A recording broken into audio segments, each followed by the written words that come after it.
Toppers कुछ भी चीज अलग नहीं करते हैं, वो हर चीज को अलग तरीके से करते हैं। और बच्चे क्या करेंगे, अभी तो मगअप कर लेंगे, कुछ भी चीज याद कर ली, बस पढ़े गए, फिर उनके बाद में जाके क्या होता है, हाथ पैर फूलने हो जाते हैं कि भैया आप कैसे लिखे, एंग्जाइटी होनी शुरू हो जाती है। ज्यादा टाइम हम एंड में देने से बढ़िया अभी से धीरे धीरे टाइम दे दें, तो हम एंड में जाके अपने आप थोड़ी क्लास से आगे होंगे।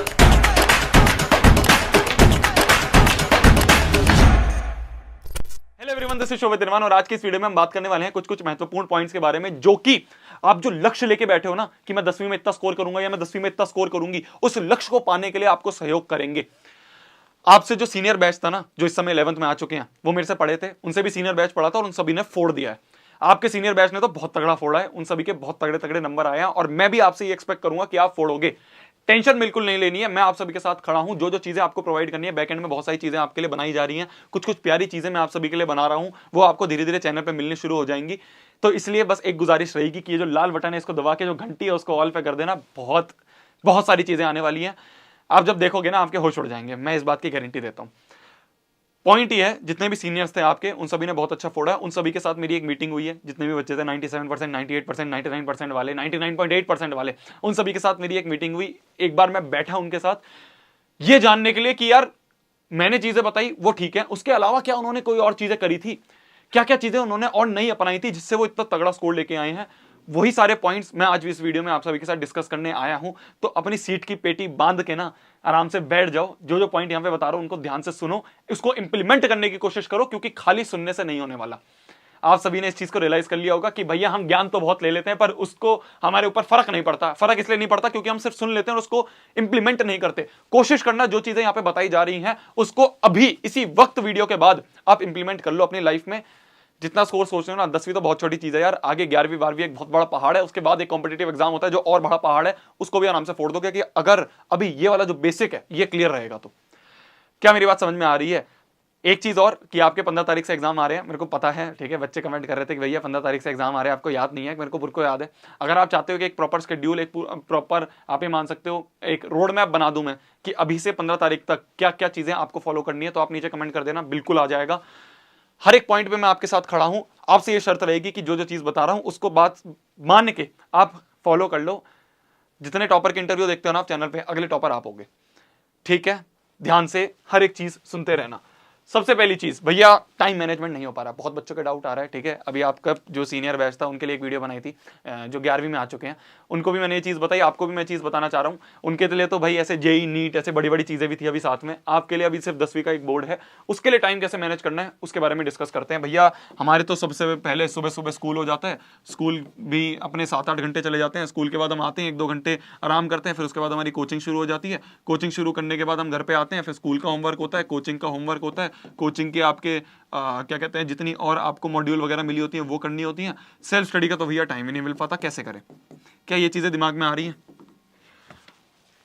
स्मार्ट प्ले करना पड़ेगा, हमें स्मार्टली खेलना पड़ेगा। ये चीज मैंने पिछले साल एक शॉर्ट फिल्म में बच्चों को बताने की कोशिश करी थी। आप सभी को बिल्कुल ऐसे कंसाइजली बता देता हूं क्योंकि ज्यादा टाइम मैं आपका वेस्ट नहीं करूंगा। भैया हमारी ना जो होमवर्क होता है इसमें 2 चीजें होती हैं। एक होता है कि हमें सिर्फ कॉपियां कंप्लीट करनी है, हमें उसमें एक्टिविटीज करनी है और ये सारे काम करने हैं। एक होता है कि हम प्रॉपर उसमें बैठ के रिवीजन कर रहे हैं या फिर अगले टेस्ट की तैयारी कर रहे हैं। ये 2 तरह के हमारे स्कूल के होमवर्क होते हैं। मेरा ये सजेशन रहता है कि यार देखो, स्मार्ट खेलना है ना, तो जो आपका पूरा दिन का प्रोडक्टिव टाइम है, प्रोडक्टिव मतलब जिस समय आपका ऐसा होता है ना, पूरे दिन में हम ऐसे एक टाइम ऐसा जरूर आता है जिसमें हमारा मन करता है कि अब तो दम लगा के पढ़ूंगा। होता तो होगा, है ना? नहीं होता भैया, हम तो भैया पूरे टाइम मस्ती में, ऐसा कुछ नहीं होता यार। एक टाइम जरूर ऐसा होता है जिसमें हम थोड़े से प्रोडक्टिव रहते हैं, हमें नींद कम आ रही होती है ना। हम सो के उठते हैं, 20-15 मिनट का नैप लिया, उसके बाद उठे तो हम प्रोडक्टिव ज्यादा फील कर रहे होते हैं। तो कोशिश करो उस प्रोडक्टिव वाले टाइम में ना ये सारे काम ना हो कि हम कॉपियां भर रहे हैं, एक्टिविटीज कर रहे हैं। उस प्रोडक्टिव वाले टाइम में हमारी रिविजन हो रही हो, हमारी सेल्फ स्टडी हो रही हो। क्या मेरी बात समझ में आई? ये जो सारे काम है ना जिसमें कॉपियां भरनी होती है, एक्टिविटीज करनी होती है, कोशिश करो ये बिल्कुल रात में सोने से 1 घंटे पहले हम कंप्लीट कर लें। जो शुरू का बाकी का दिन है, जो हमारा प्रोडक्टिव जा रहा है, उसमें वो काम करें जिसमें हमें रिवीजन करनी है, जिसमें हमें अपने नोट्स रिवाइज करने हैं, जिसमें हमें सवाल प्रैक्टिस करने हैं, क्वेश्चंस प्रैक्टिस करने हैं, क्वेश्चंस की प्रैक्टिस करनी है। कोशिश करो ये सारे काम इस वाले समय पे हो जिसमें हम प्रोडक्टिव हैं। ये छोटा सा हैक है, बच्चों को दिमाग में नहीं आता है। बच्चे क्या करते हैं, भैया स्कूल से आए, सबसे पहले तो कॉपियां भरने बैठ गए। कॉपियां पढ़ने बैठ गए, पूरा दिन निकल गया, रात में दिमाग में आता है कि सेल्फ स्टडी करनी है, पर रात में क्या होता है, नींद आने लग जाती है, तो सेल्फ स्टडी का टाइम ही नहीं मिलता। ये सबसे बड़ा ब्लंडर है। तो प्रायोरिटी सेट करनी पड़ेगी। हमारी प्रायोरिटी है इस समय कि भाई जब प्रोडक्टिव टाइम है उस समय ऐसा काम करूं कि भाई जिसमें दिमाग लग रहा है, हम क्वेश्चन सॉल्व कर रहे हैं, हम कुछ चीज याद कर रहे हैं, हम नोट्स का रिवीजन कर रहे हैं, हम क्वेश्चंस और लगा रहे हैं, हम एनसीईआरटी सॉल्व कर रहे हैं, हम सेल्फ स्टडी कर रहे हैं। ये सारा काम कब हो, जब हम प्रोडक्टिव हैं। और जो बाकी का अपना ऐसा है कि भाई कॉपियां पढ़नी हमें बैठ के, ईयरफोन लगाओ, लगा के अपने जितना भी टाइम अपना बचा है किसी की कॉपी वॉपी ले ली, उससे देख के छाप लिया। छोटे से हैक्स हैं जो आपको दिमाग में रखने पड़ेंगे, इससे आपका टाइम मैनेज होगा। ठीक है, तो ये भी चीज़ आपको समझ में आ गई होगी। हम अगले पॉइंट पे जाते हैं। आप मेरे से ज़्यादा समझदार हो, इसको ज़्यादा मैं एक्सप्लेन नहीं करूंगा, नहीं तो स्कूल वाले मेरे ऊपर आ जाएंगे कि यार आप ऐसी ऐसी बातें करते हो। अब आते हैं दूसरी पॉइंट पे।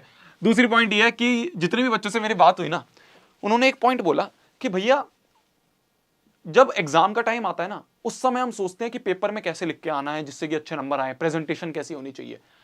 पर हमने एक चीज रियलाइज करी कि यार अगर हम जो शुरू का ही टाइम है हमारा, भाई अभी हमारे अगस्त चल रहा है, अगस्त हो गया, सितंबर हो गया, अक्टूबर हो गया, नवंबर हो गया, एग्जाम तो आपके फरवरी एंड में जाके होंगे। ठीक है, 15 फरवरी से बेसिक एग्जाम है, उसके बाद मेन वाले बाद में। तो बच्चे क्या करते हैं कि जनवरी में सोचेंगे बैठ के कि जब सैंपल पेपर लगा रहे हैं, हम क्वेश्चन बैंक लगा रहे हैं, उस समय बैठ के हम प्रेजेंटेशन के बारे में सोच रहे हैं कि क्वेश्चन को कैसे लिखना चाहिए, पॉइंट वाइज लिखना चाहिए, अंडरलाइन करना चाहिए। पर बच्चों ने बोला अगर भैया इस चीज को हम शुरू से ही करना शुरू कर दें तो हमें एंड में वो ज्यादा टाइम फालतू नहीं जाएगा। तो इसलिए कोशिश ये करो कि अभी आप जब बैठ के तैयारी कर रहे हो, ठीक है, आपका कोई टेस्ट हो रहा है, आपकी वीकली टेस्ट हो रहे हैं, आपके यूटीज हो रहे हैं, ठीक है, आपके हाफ ईयरली एग्जाम हो रहे हैं, ठीक है, आपके हाफ ईयरली एग्जाम्स हो रहे हैं, आपके जो ट्यूशन क्लासेस हैं, आपकी जो कोचिंग है उसके टेस्ट हो रहे हैं। तो कोशिश करो कि इसी में ही आप अपनी जो प्रेजेंटेशन है वो अच्छी करो। भैया प्रेजेंटेशन का मतलब क्या होता है? प्रेजेंटेशन का एक छोटा सा एग्जांपल देता हूं, जो कि एक और टॉपर है उन्होंने मेरे को भेजा कि भैया इस तरह से, फॉर एग्जांपल, ये एक एग्जांपल है और डीप में मैं बाद में आपको एक्सप्लेन करता हूं। मान लो एक क्वेश्चन आ गया कि जी डिस्क्राइब द कंट्रीब्यूशन, है ना, अभी जरूरी नहीं आपके सिलेबस में अभी हो ना हो, पढ़ रखा नहीं पढ़ रखा, आप ये समझ लो कि क्वेश्चन को कैसे फ्रेम करना होता है। Describe the contribution of Mahatma Gandhi for the upliftment of Dalits. Contribution of Mahatma Gandhi for the upliftment of Dalits are. तो उसने क्या कहा कि भैया 3 नंबर का सवाल है, तो 3 नंबर के सवाल में जब हम 3 पॉइंट लिखते हैं ना, वो छोटे छोटे लगते हैं। तो आप ये करो, सबसे पहली तो चीज जो हमारा जन्मसिद्ध अधिकार है कि जो क्वेश्चन है उसी क्वेश्चन को सबसे पहली लाइन में हमने लिख दिया। ठीक है, ये एग्जांपल है, अभी ध्यान से सुनो। तो क्वेश्चन को हमने सबसे पहली लाइन में लिख दिया कि the contribution of Mahatma Gandhi for the upliftment of Dalits are as follows. ये हो गया, थोड़ा सा भर गया। फिर जो हमें दूसरा पॉइंट लिखना था ना, जो हमें पॉइंट नंबर पहला, दूसरा नहीं, पॉइंट नंबर जो पहला हम यहां पे डायरेक्ट लिखने वाले थे, कोशिश करो उस पॉइंट की एक हेडिंग दे दो कि जी गांधी जी ने टाइटल कर दिया था उनको एज हरिजन्स, लाइक अब इसको थोड़ा सा एक्सप्लेन कर दिया कि Mahatma Gandhi called Dalit as Harijans which mean children of God to relate them with the God. तो हमने क्या करा, जो पॉइंट है उसको पहले ही हमने एक टाइटल में लिख दिया। तो इससे क्या करा, थोड़ा सा भरा भरा लगेगा। इस बच्ची ने एक और बात बोली कि भैया कई बार क्या होता है ना कि अगर हम टाइटल ही लिख देते हैं ना, तो टीचर जरूरी नहीं है आपका पूरा आंसर पढ़ेगा, वो देखेगा अच्छा टाइटल देम एज हरिजन, बिल्कुल सही पॉइंट है, दूसरा ऑर्गेनाइज सत्याग्रह, बिल्कुल सही पॉइंट है, तीसरा वर्क हिमसेल्फ, बिल्कुल सही पॉइंट है। तो कई बार क्या करता है, वो ज्यादा रीड नहीं करेगा, तो आपकी नंबर कटने की जो संभावना है वो भी कम हो जाएगी। तो इसलिए कोशिश ये करो कि इस तरह से हम लिखने की ट्राई करें। ये हो गया आपका साइंस और एसएसटी के लिए। मैथ्स के लिए, इंग्लिश के लिए, इसके लिए ना आपके जो सीनियर्स हैं उनके एग्जाम के टाइम पे मैंने एक वीडियो बनाई थी अलग अलग एग्जाम्स के लिए, तो आप उसे अभी से देख सकते हो। थोड़ा सा स्मार्ट हम अभी खेल लें, ठीक है। टॉपर्स कुछ भी चीज अलग नहीं करते हैं, वो हर चीज को अलग तरीके से करते हैं। मतलब कि अभी बच्चे बैठे होंगे सिर्फ मगअप करने पे, पर आप क्या कर रहे हो, आप मगअप भी कर रहे हो, साथ साथ में आप प्रेजेंटेशन पे भी ध्यान दे रहे हो। और बच्चे क्या करेंगे, अभी तो मगअप कर लेंगे, कुछ भी चीज याद कर ली, बस पढ़े गए पढ़े गए पढ़े गए। प्रेजेंटेशन के बाद में सोचेंगे कि अच्छा एग्जाम में तो इस तरह से लिख के आना होता है। फिर उनके बाद में जाके क्या होता है, हाथ पैर फूलने हो जाते हैं कि भैया आप कैसे लिखे, एंग्जाइटी होनी शुरू हो जाती है। तो आप क्या करो, अभी से उस चीज को स्टार्ट कर दो। ज्यादा टाइम हम एंड में देने से बढ़िया अभी से धीरे धीरे टाइम दे दें, तो हम एंड में जाके अपने आप थोड़ी क्लास से आगे होंगे। क्या मेरी बात समझ में आ रही है?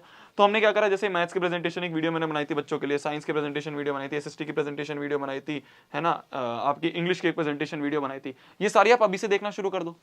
आपने एक बार देख ली, जिस तरह से मैंने बोला है एग्जाम में आंसर लिखने के लिए, वो आपने अभी से देख लिए, तो आपके सबसे पहले तो सारे टेस्ट वगैरह में उस तरह से लिखोगे तो आपकी प्रैक्टिस हो जाएगी। साथ ही साथ जब आप एंड में एग्जाम देने जाओगे तो आपको अलग से भागना नहीं पड़ेगा कि मैं प्रेजेंटेशन के लिए कुछ अलग से काम करूं। नहीं, आपको पहले से ही आता है। ये होता है स्मार्ट तरीका खेलने का। क्या मेरी बात समझ में आई?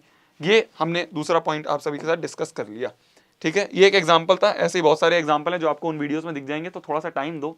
ठीक है, गोल्ड पड़ा हुआ है चैनल पे, उसको उठाओगे तो आपका बहुत ज़्यादा फायदा होगा। हर एक चीज़ फ्री में है, कोई पैसा हम नहीं लेते हैं। अब आते हैं तीसरी चीज़ पे, इंग्लिश के लिए। बच्चों ने बोला कि भैया, बच्चे क्या करते हैं ना, वन शॉट वीडियो देख लेंगे कि भाई इंग्लिश के लिए यार कुछ नहीं करना, क्लास में भी टीचर पढ़ा रही, कोई बात नहीं, अब तो यूट्यूब पे हर चीज़ फ्री में अवेलेबल है। तो हमने क्या करा, कोई भी एक इंग्लिश की वन शॉट वीडियो देख ली और हमें समरी समझ में आ गई और अब हम जाके आंसर लिख देंगे।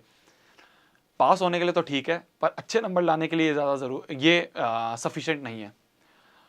ये नहीं है कि वन शॉट वीडियोस बेकार हैं या कुछ है, बिल्कुल अच्छी हैं यार, वो सब चीज़ें बहुत हेल्प करती हैं आपको। पॉइंट ये है कि उसको देखो जरूर, देखने के बाद एनसीईआरटी को ना लाइन बाय लाइन रीड जरूर करो। ये फॉर इंग्लिश एंड साइंस दोनों के लिए। इससे फायदा क्या रहेगा, बच्चों ने बोला कि भैया इंग्लिश में क्या होता है ना, अगर आप बुक में से उठा के कुछ कुछ लाइंस अपने आंसर में डालोगे तो वो एक सुंदर आंसर लगता है। टीचर को लगता है कि हाँ यार, इस बच्चे ने रीड बुक कर रखी है, इसने एनसीईआरटी एक बार देख रखी है, उसके बाद उसमें से कुछ कुछ लाइंस इसने इंटीग्रेट कर रखी है, तो वो इंप्रेशन एक अच्छा पड़ता है। तो इसलिए आपने एक वन शॉट वीडियो देख ली, आपको एक समरी पता चल गई, एक पूरा सार पता चल गया उस चैप्टर का। जब आपको सार पता चल गया तो कोशिश करो 2-3 बार एनसीईआरटी रीड जरूर करें, अच्छे से रीड करें। ठीक है, आपको पता चले कि एक एक पॉइंट, इस कैरेक्टर ने क्या बोला था, इस कैरेक्टर ने क्या बोला था। क्या मेरी बात समझ में आ रही है? ये हो गई इंग्लिश की पॉइंट। ठीक है, अब आते हैं छोटी छोटी चीजें यार जो बच्चे अनजाने अनजाने में भूल जाते हैं, और वही एक गैप ले आता है एक टॉपर में और एक एवरेज बच्चे में। तो आपको वो चीज सीखनी है जो एक टॉपर बच्चा अभी से कर रहा है। ठीक है जी, अब आते हैं भैया मैथ्स पे। बच्चों ने बोला कि भैया सवाल is directly in proportional to confidence. मतलब जितने ज्यादा आप सवाल मैथ्स में करोगे उतना ज्यादा कॉन्फिडेंस आपका बढ़ता रहेगा। तो जितने प्रैक्टिस कर सकते हो ना उतने करो। आपके पास टाइम बहुत है, 5-6 महीने कुछ नहीं, बच्चे एक एक हफ्ते में बैठ के पास हो जाते हैं मैथ 10th क्लास में। तो 5-6 महीने तो बहुत होते हैं। जितने सवाल प्रैक्टिस कर सकते हो उतने सवाल प्रैक्टिस करो। खाली एनसीईआरटी नहीं। मैं यार आज से पहले बस ये बोलता था कि जब तक मेरा ऐसे टॉपर से बातचीत नहीं हुई थी अभी, उनसे पहले मैं बोलता था बच्चों को सिर्फ एनसीईआरटी कर लो, मैथ्स में बहुत है, ये है। पर बच्चों ने बोला कि भैया बहुत है एक एवरेज मार्क्स लाने के लिए, पर अगर आपको कॉन्सेप्ट अच्छे से समझना है, आपका ऐसा हो जाना चाहिए कि आपको मैथ्स से प्यार हो जाए, तो कोशिश करो कि एक रेफरेंस बुक कोई भी उठा लो। आरडी हो गई, आरएस हो गई, कोई भी हो गई। भारी चीजें हैं, पर आप अभी से करना शुरू कर दोगे तो आपको हल्की लगनी शुरू हो जाएगी। ठीक है, पर कोशिश ये करना कि उठाओ तो पूरी करो। ये नहीं कि भैया 4 सवाल करे उठा के रख दी, नहीं नहीं नहीं। एक बुक उठानी है और उसको अच्छे से करना है, दम लगा के करना है, पूरी करनी है। तो कोशिश ये करना जितने मैथ्स में हमारे सवाल प्रैक्टिस हो जाए, जितने बेसिक्स वाले सवाल हो जाएं, आपको ऐसा हो जाना चाहिए कि आपने इतने सवाल प्रैक्टिस कर लिए कि आपने अब सवाल देखा और आपके दिमाग में क्लिक कर गया कि फॉर्मूला ये वाला लगेगा। ये कैसे क्लिक करता है, हमारे टीचर्स को कैसे पता चलता है भैया कि यार, हम कई बार होता है ना कि हमसे कोई सवाल नहीं हो रहा, हम जाके सर से पूछते हैं कि सर ये वाला सवाल कैसे करना है, तो सर बोलते हैं अच्छा इसमें तो ये लग जाएगा। हम सोचते हैं सर को इतनी जल्दी कैसे क्लिक कर रहा है, वो इसलिए क्योंकि उनकी प्रैक्टिस बहुत हो रखी है। तो आप जितनी ज्यादा प्रैक्टिस करोगे उतना ज्यादा आपको फायदा मिलेगा, उतना ज्यादा आपका कॉन्फिडेंस बूस्ट होगा। भैया मैथ से डर लगता है, सवाल नहीं हो पाते, फिजिक्स से डर लगता है। क्यों लगता है? क्योंकि हम सिर्फ थोड़ी बहुत 4-4 सवाल करके बैठे हुए हैं, थोड़ा सा उन्होंने ट्रिक सवाल पूछ दिया, हम डर जाते हैं। तो क्या करो, जितनी प्रैक्टिस हो सकती है उतनी प्रैक्टिस करो। दिन में एक टाइम बना लो कि यार इस समय बैठ के मैं मैथ्स की या फिर फिजिक्स की प्रैक्टिस करूंगा, न्यूमेरिकल्स की, और अच्छे से करूंगा। खाली सवाल करना इंपॉर्टेंट नहीं है, इंपॉर्टेंट ये भी है कि एक मिस्टेक बुक बनाओ। ये एक नई चीज बच्चों ने बताई मेरे को कि भैया हम क्या करते थे, एक रफ कॉपी साथ में रखते थे। भाई जिसमें सवाल कर ले वो तो ठीक है, पर साथ में एक और कॉपी हमने जरूर रख ली, जिसमें अगर कोई भी चीज हमें लगी ऐसी कि ट्रिकी सवाल है, थोड़ा सा और कंसेप्चुअल सवाल है, थोड़ा सा मुश्किल सवाल है, कुछ ऐसा सवाल है जो घूम के आया हुआ है, कोई ऐसा सवाल है जिसमें मैं बार बार मिस्टेक करता हूं, वो सवाल हमने एक अलग से कॉपी बना रखी है, 15-20 रुपए की कॉपी ले रखी है, उसमें मैं उन सवालों को लिखता हूं। कि जैसे मान लो मेरा चैप्टर नंबर 1 चल रहा है, ध्यान से सुनना, जैसे मान लो मेरा चैप्टर नंबर 1 चल रहा है, तो चैप्टर नंबर 1 में बैठ के कोई भी एक रिफ्रेशर बुक ले रखी है। ठीक है, मैथ्स की हमने कोई भी रिफ्रेशर बुक ली, चैप्टर नंबर 1 हम कर रहे हैं। ठीक है, तो हमने एक जो रफ कॉपी है उसमें सवाल सॉल्व कर रहे हैं, सवाल सॉल्व कर रहे हैं, हो रहा है, बहुत अच्छी बात है, हो रहा है, अच्छी बात है, हो रहा है, अच्छी बात है। कहीं पे आपको ऐसा लगा कि ये वाला सवाल जो है ये थोड़ा सा ट्रिकी है, तो आपने क्या करा, ये जो आपकी मिस्टेक बुक है, इस मिस्टेक बुक में आपने इस सवाल को यहाँ पे लिख दिया कि यार ये चैप्टर नंबर 1 का एक इंपॉर्टेंट सवाल है जिसमें मैं बार बार गलतियां कर रहा था, और इसमें एक इंपॉर्टेंट कॉन्सेप्ट है, वो इंपॉर्टेंट कॉन्सेप्ट आपने हिंदी में यहीं पे लिख दिया। ठीक है, किसी और को तो दिखानी नहीं है, तो अपनी भाषा में यहाँ पे लिख दिया कि इसमें मैं ये गलती कर रहा था और इसमें ये चीज नहीं है। जो लाइन में बोल रहा हूं ना, इसी को ऐसे लिखना कि इसमें मैं ये गलती कर रहा था और इसमें ये चीज नहीं है। ऐसे लिखो। ये क्या होगा कि आपने एक बार तो कर ली रिफ्रेशर बुक, अब बार बार कोई करोगे, दूसरी बार क्या करना है कि हमने सिर्फ मिस्टेक बुक देख ली कि ये इंपॉर्टेंट सवाल था, ये हमने कर लिया। ये नई चीजें जो टॉपर करते हैं, अभी पता चला है, मेरे को भी नहीं पता था। ठीक है, आप सभी की तरह मैं भी नया हूं इन चीजों में, नया तो नहीं मतलब हाँ, कुछ कुछ चीजें मेरे को बच्चों से ही पता चलती हैं। तो मिस्टेक बुक आपने बना ली, ये हो गया मैथ्स के लिए। फिजिक्स के लिए भी जितने सवाल ज्यादा करोगे उतना ज्यादा कॉन्फिडेंस बढ़ेगा। अब बात आती है एक और इंपॉर्टेंट चीज की, जो बच्चों ने बोली कि भैया रूटीन में ना हमने 1 घंटा ऐसा बना रखा था जिसमें हम कोई भी मोबाइल फोन, कोई भी सोशल मीडिया, कोई भी डिवाइस नहीं रखेंगे। आजकल बहुत मुश्किल है यार स्मार्टफोन को छोड़ना, ठीक है, मेरे को भी पता है, छोड़ दो तो बहुत अच्छी बात है, पर अगर नहीं हो पा रहा है तो कोशिश करो दिन में 1 घंटा या 1.5 घंटा ऐसा जरूर हो जिसमें कि एक no mobile phone, no phone time हो। ठीक है, जिसमें कि हमने नहीं उठाएंगे फोन, हम कुछ नहीं करेंगे। ये क्या होता है ना, ये आपको कंट्रोल करना सिखाएगा। ये नहीं कि मैसेज की नोटिफिकेशन आई और हम फोन पे भाग गए, नहीं नहीं। 1 घंटा ऐसा हो जिसमें हम बैठे हुए हैं, 1.5 घंटे हम बैठे हुए हैं, सिर्फ हम सेल्फ स्टडी कर रहे हैं, सिर्फ हम अपने कॉपी किताब से बैठ के पढ़ रहे हैं और फोन वोन सब साइड में है। फिर 1.5-2 घंटे बाद हमने 15 मिनट के लिए फोन चला लिया, तो ये एज अ रिवॉर्ड भी रह गया। तो ऐसी चीजें, ऐसे ऐसे स्लॉट्स अगर तुम दिन में रखोगे बहुत काम आएंगे। ये बच्चे जो मेरी बात हुई उन्होंने करा है, आप करोगे आपका भी बहुत फायदा होगा। ठीक है, कंसंट्रेशन पावर बढ़ती है। हम ये नहीं कि हम बार बार डिस्ट्रैक्ट होते रहेंगे, ये चीजें अगर आप करोगे तो आपका बहुत फायदा होगा। ठीक है जी, अब आते हैं एक और पॉइंट पे, जो बच्चों ने बोला कि भैया कम घंटे with consistency regularly is greater than more hour but for only 1 day. क्या बोला भैया कि भाई आज तो मेरा बहुत मन करा भैया पढ़ने का और मैं 4 घंटे पढ़ रहा हूं, मैंने 4 घंटे पढ़ भी लिया, पर कल मैं 1 घंटे नहीं पढ़ पाया। ये गलत है, ये बेकार है, एज कंपेयर टू कि हम सिर्फ 2-2 घंटे पढ़ रहे हैं रोज के, पर हम कंसिस्टेंटली पढ़ रहे हैं। कोशिश करो हम कंसिस्टेंट रहे। टॉपर और एवरेज बच्चे में जो मेन अंतर था, जितने मेरी बात हुई, उन्होंने ये कहा कि भैया हमने शुरू से पढ़ना शुरू कर दिया था।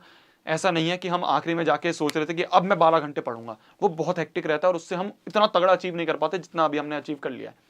तो इसलिए कंसिस्टेंट रहो।